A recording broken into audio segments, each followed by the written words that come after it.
அப்படி லேட்டஸ்ட்டாக வந்து அயர்லாந்தில் ஒரு கிளிஃபம்மோர்னு ஒரு இடம் இருக்குது.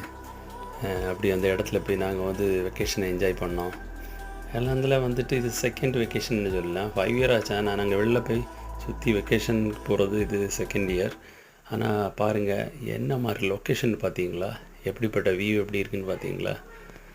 அவ்வளோ ஒரு ஃபென்டாஸ்டிக்கான ஊர், ஏரியா எல்லாம் வேறு லெவலு. பையன் கூட போனனால கொஞ்சம் கஷ்டமாக தான் இருந்துச்சு. என்னாலும் அவன் கொஞ்சம் போன வரைக்கும் இந்த இடம் எவ்வளோ பெட்டராக இருந்துச்சு. அதனால் ரொம்ப என்ஜாய் பண்ணோம். சரியான ஒரு ட்ரிப்பாக இருந்துச்சு. ஃப்ரெண்ட்ஸ் என் கூட ஒரு ஃப்ரெண்டும் சேர்ந்து போன காரில் அவ்வளோ ஒரு என்டர்டெயின்மெண்ட் ஜாலியான ஒரு ட்ரிப்பாக இருந்து. பாருங்கள் எப்படிப்பட்ட இடம்னு பார்த்தீங்களா? வியூ அப்படின்னு பாருங்கள். ஏதோ கொஞ்சம் ஃபோட்டோஸ் எல்லாம் எடுத்தோம். அப்படி இப்படி என்ஜாய் பண்ணி பையன் இதில் ஹாப்பியாக இருந்தான். Okay, bye bye, see you next வீடியோவில் பார்க்கலாம். Bye by.